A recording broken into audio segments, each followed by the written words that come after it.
coolest or anything like that, but the thing that separated me from others was I worked really hard, and I've accomplished a lot of things because of that. So myself would be a role model, but today the role models that I encourage are people who are willing to try, who are people who are willing to fail and learn from their mistakes.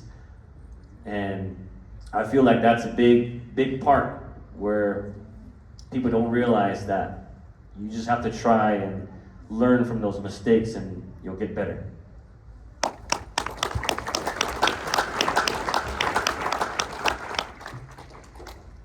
All right, and with this question, we'll start with Alex this time. And the question is, how has being Native shaped the way you are approaching challenges, success, or leadership? So, being Lakota has always been a big part of my identity, even though I grew up in upstate New York. Like I said, I grew up, with my hair long in braids, and grew up going to dancing at powwows and singing, taking part in our ceremonies. And when I'd go to school and be the only Lakota there and the only Native there, on one hand I was isolated, but on the other hand I also got to see that there's this other world, and it made me proud.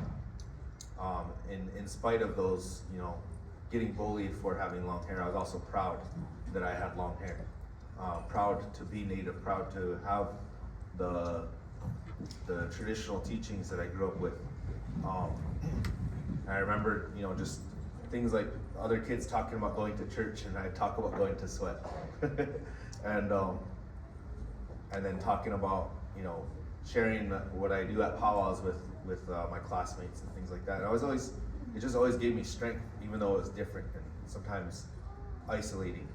But I always carried that with me, and then as I got older, learning more about history and learning more about the courage and the bravery and the perseverance of our ancestors, as the warriors, and more recently I've done that research into my own family and learned about some of the stories of my own direct grandpas and the deeds that they did, and so I always try to remember that, and remember that we have these values, that it's more than just you're more than just you.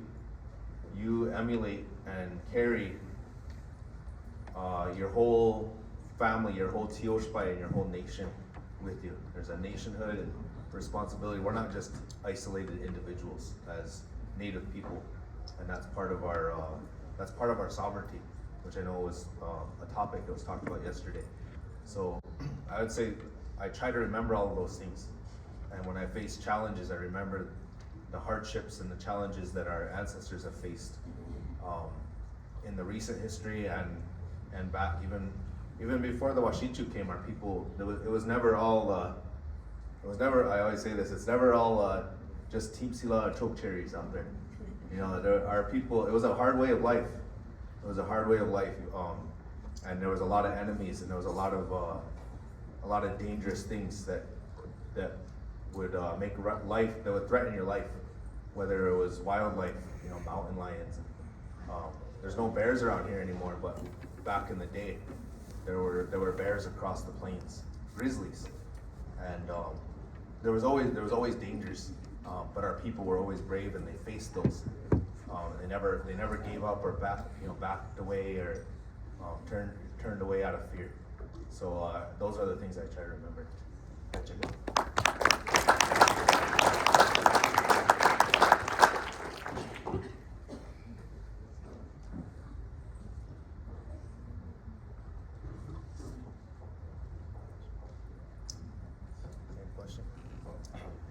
To reiterate the question, how has being Native American shaped the way you approach challenges, success, and/or leadership? For me, I always remember God, Creator, Takashla, whatever you want to call him first.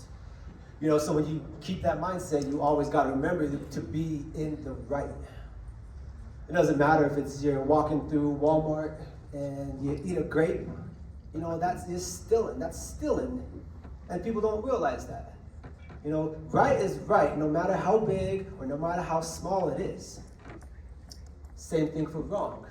Wrong is wrong, even if it's a small grape or if you take a pen from somebody. You know, so remembering that, right and wrong, I remember things like honor.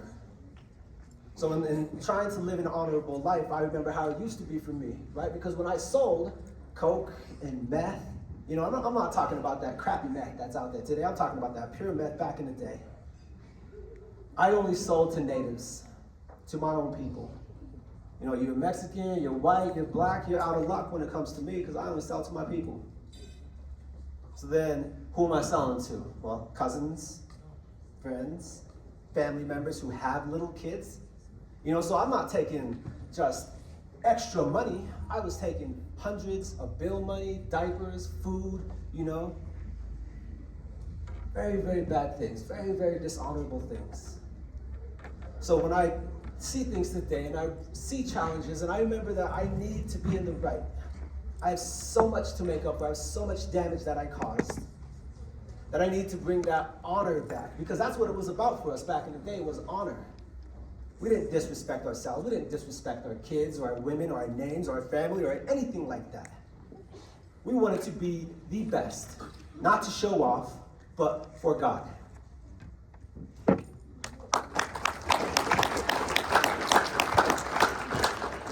So for me, being a native, and just like my brother over here said, the values and the morals from our people, learning those at an early age, have helped me with many challenges.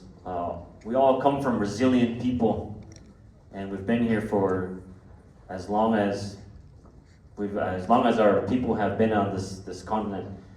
And so, knowing that, going into different challenges, whether it was with academics, with sports, with different life challenges, I always understood in the back of my mind that, you know, my people, our people, made it. And so I'm going to continue that moving forward.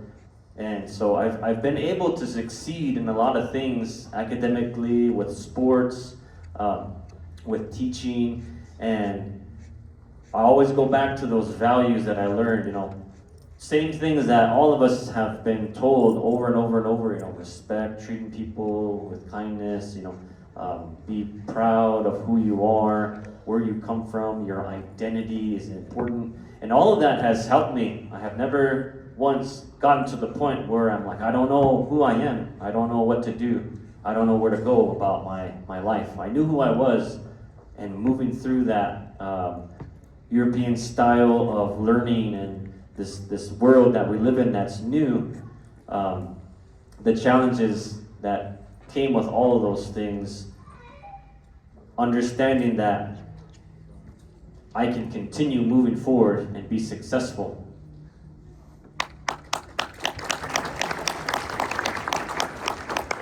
Alright, next question. I'd like to start with Scott on this one. What is a challenge you have faced and how did you push through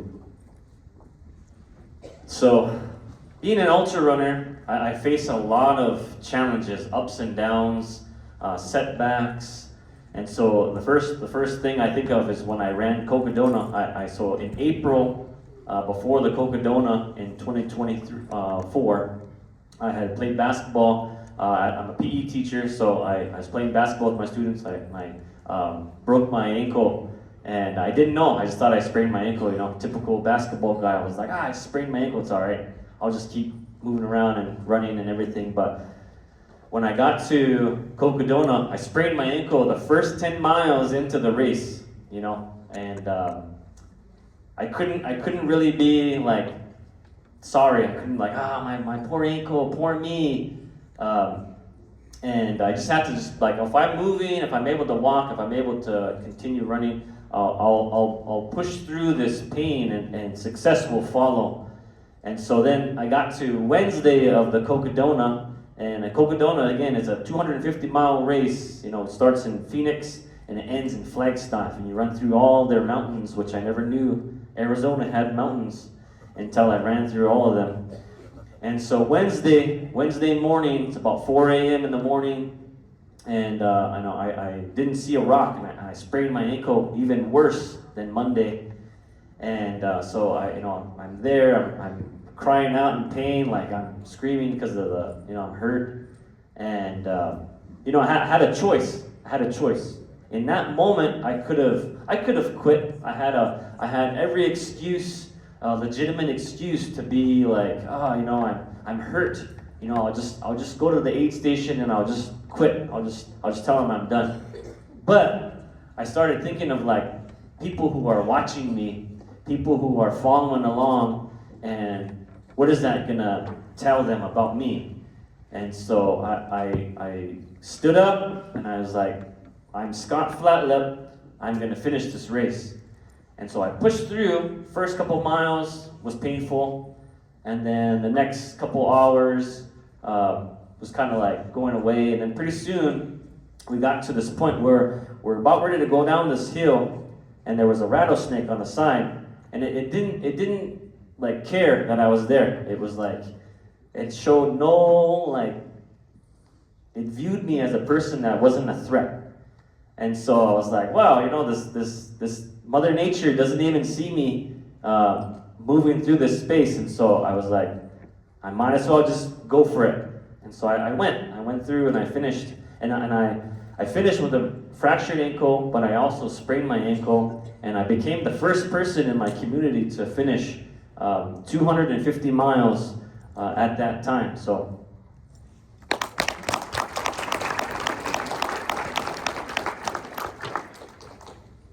What is a challenge you were faced with, and how have you pushed through?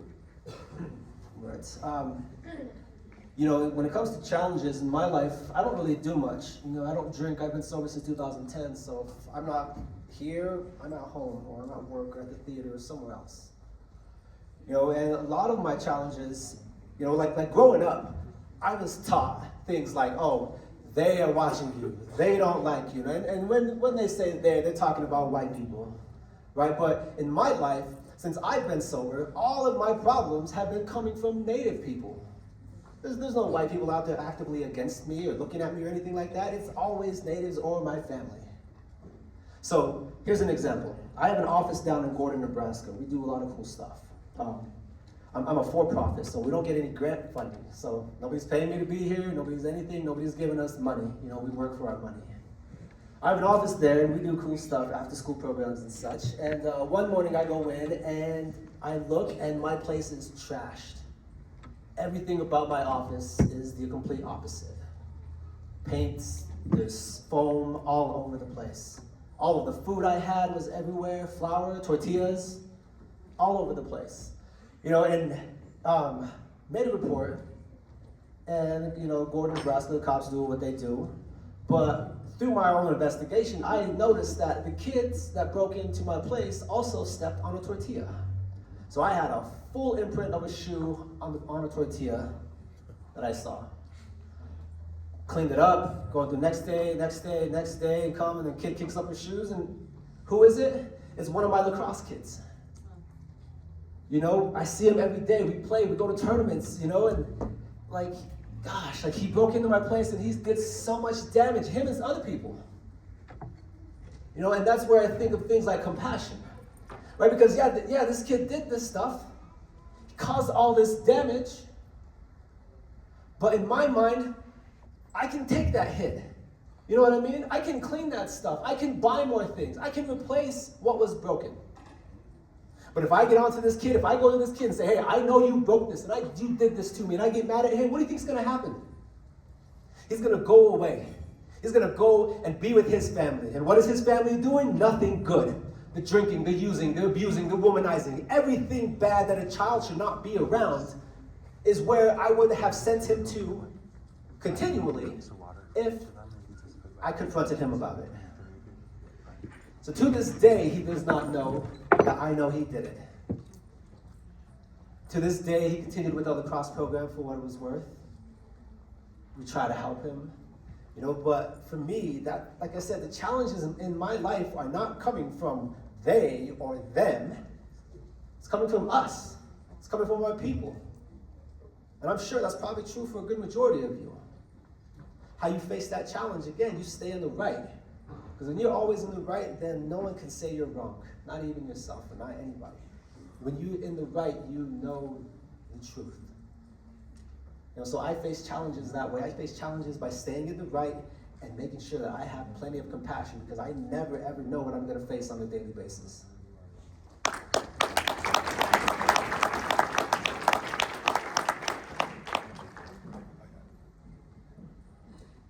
So I guess I can't think of one single challenge to talk about, but I'm going to talk about a theme of it. This is a challenge that's been kind of there in my whole life, which is facing isolation, or feeling like I'm an outcast. So as a kid, I would talk to you about my schooling and my upbringing in upstate New York. Being the only other, I was an outcast. Having long hair, I was an outcast, called a girl, made fun of, teased. Tried to join the basketball team. I played basketball throughout middle school, but was an outcast there. The coach had sons on the team, and so it was basically the son and all his friends, and I wasn't one of them. And so I never got the ball. I never got to start. I wasn't included, and that was always facing that challenge. At powwows, I was a powwow dancer and singer. But nobody in my family dances or sings. And so I had to pave my own way, not having a name, not having a dad, not having brothers, not having uncles at the drum or out in the dance circle, having to, find a nice outfit to have, learn how to make stuff my own, or find someone that can help me make things. So I had a really whoosh outfit growing up, and I got made fun of by other dancers, and then because of kind of being an outcast like that, I turned to punk rock music, because that was other outcast kids, and I started a band, and eventually I felt good there for a long time. I had a band, and I even started a record label, recorded and produced our own albums. Back then we had CDs. Back in my day, we had CDs. And we even booked our own tours. We didn't have a booking agent, no fancy record label to pay for all things. We did it all ourselves. I felt good there for a long time, but then eventually it came down to, it was mostly, again, non-natives. And they didn't have the same cultural values that I had. And I eventually came to a point where I didn't feel like I fit in there either. And so that was when I decided it's time to move home. And finally, I found a college that reflected who I was and gave me the education that I wanted. And that was at Oglala Lakota College, where I work now. So I was very grateful for that. Started taking classes, learning my language. But people always ask me, what was a culture shock when you moved home? So I was used to rural life because it was upstate New York, not New York City. So I'm used to having to drive an hour to Walmart or to the mall or whatever else. In fact, Kyle has more than the town I grew up in. We have a movie theater, we have a clinic and all these other things. But the culture shock was actually going to classes at the college and learning that other Lakota people that were born and raised on the res didn't attend powwows and didn't attend Sundances and these things that I attended growing up. And then I felt kind of isolated in certain areas too, where I remember in my Lakota 1 class, I felt like I was the only person in the class, the only student in the class that wanted to learn the language. And that made me feel isolated. And throughout this language journey, there's been a lot of times where I felt isolated, or I felt like I wasn't part of the movement. And so that's been a challenge. And the way that I've come to realize how to overcome this challenge of feeling isolated is to do one of the hardest things that we say to do in our culture, which is to be a good relative. So being a good relative means having those values and treating everybody with those values, with compassion, with humility, having courage and bravery, and all the rest. And so that's what it means to be Lakota. They say to be Lakota means to be a good ally. Well, ally and relative are the same thing. It's a relationship. So be a good ally, be a good relative. And that's what they call Wolakota. Wolakota means peace or harmony. And then that's the word they use for a treaty. In 1868, when they signed that treaty, that's how they say that. Wolakota kakapi, they made a wolakota, a peace agreement, to maintain a harmonious relationship. Unfortunately, that didn't work out that way. That was the intention. So Wolakota is the concept of being Lakota. And then they say Lakota piki o techike, Lakowi chochaki o techike. The Lakota way of life, it's hard, it's difficult. And that's why, because it's not easy to maintain good relationships and healthy relationships. It takes a lot of effort and it takes sacrifice. And so it's not always easy. It's a hard thing to do. But the other meaning behind otechike doesn't just mean hard.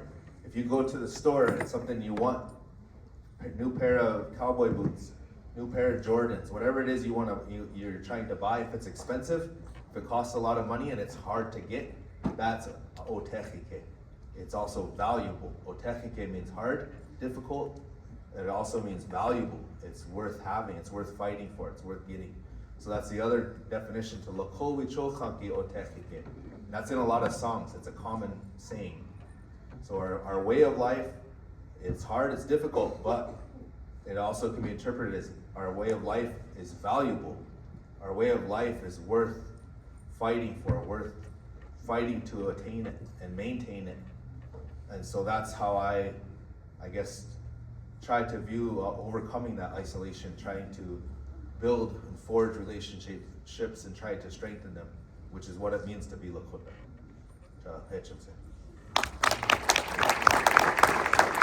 Scott, I think Scott needs to. Did you answer that question, please, Scott? Okay, this time we'll start with Edison. Oh, wait. Yeah, I did, sorry. Oh, you did? Okay, sorry. And the This is the 1 minute round because we're and we'll finish this. And the question I have is, what is something you wish someone told you when you were middle and high school? That a high school diploma is just the very basic of life.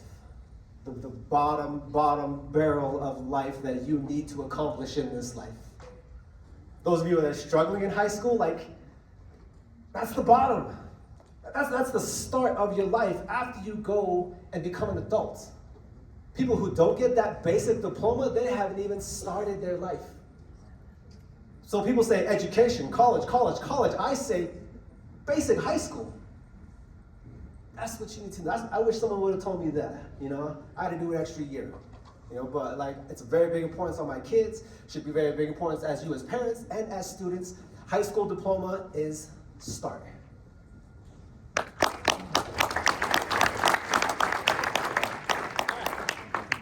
So one thing that I wish that somebody told me, I was always told I would never amount to anything, or I would never go anywhere with my life.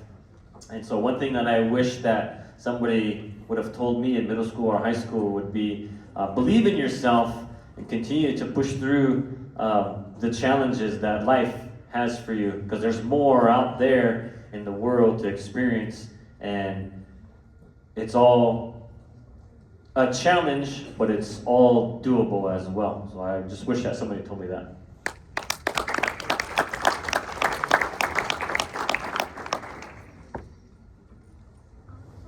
I guess for me, something that I wish that I looking back on my younger years, I kind of dabbled in a lot of different things, which I've talked about. Played guitar and wrote music in the punk rock scene. Sang in the powwow world, in the ceremony world. I danced in the grass dancing world. Played basketball at school. And I kind of just did all those things kind of at leisure. And I enjoyed all of them and I loved all of them. But nobody ever pushed me in one area to do the best that I could in any one of those.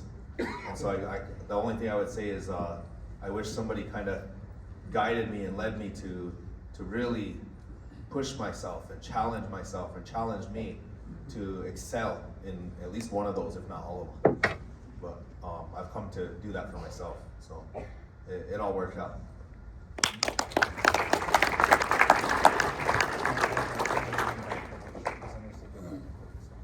All right, thank you to all of our speakers. Can we give one more round of applause to them? And now we would like to ask all workshop presenters to please come forward and let the students know about your workshops once more before we break out. I guess I'll go first. If you come down to mine, you'll learn about what it means to push through as an Indigenous runner, and how navigating in those spaces where you're the minority or you're the person that's kind of the outcast or seen as not important. And so I've run most of my life, and so I'll talk about my experiences and hopefully give you something that is in key to maybe what you're searching for in your life.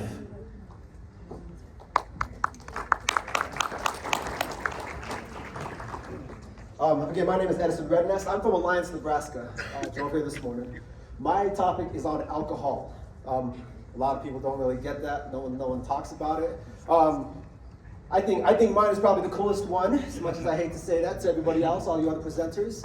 Reason why that is because I say things that you will never hear other people say, right? Most people have jobs and things and stuff, and I'm afraid I might, get my boss or someone upset with me by the things I say. But for me, I have my wife. My wife supports me in what I say. So I have nobody to say, you can't say that, and nobody's gonna mess with my money or my job for the things that I say. And what I say to you children or adults, and I really wish a lot of you adults would come, is that what I say is going to be the absolute truth. I would dare anybody to go against what I say. Thank you.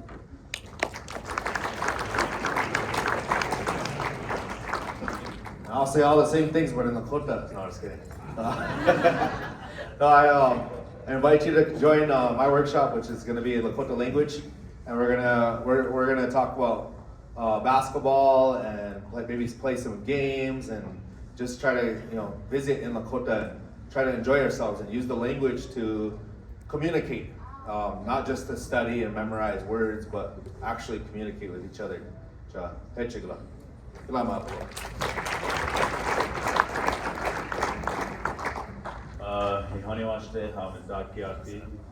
Hans Fuller. So we are doing a streetwear workshop over in Sylvan too, and yesterday we had a lot of fun. We were kind of a little unorganized, so excuse us for that. That's an inconvenience on our end, but it was a great time. I love seeing a bunch of new faces. I'm like 2 years out of high school, so my life just started. So kind of here helping you guys out. Want to get involved with it. Show youth that we have more than a voice. We have resilience. We got a lot of things about us that can help us push through. But so I just wanted to say, come check out our workshop over at Sylvan 2. For the first workshop, we will need a little bit of volunteers if anyone wants to help, just to set up like decal and vinyls and stuff. You could make your own designs and help print. So that would be really cool if someone if you guys can come help us with that. And yeah, I'm just really excited to have fun again today. Yesterday you guys called me Unk, and I was like, how am I Unk? I just got out of high school like 2 years ago. Thought it was so funny, but you guys cracked me up. But yeah, come on down, and have some fun. But thank you guys.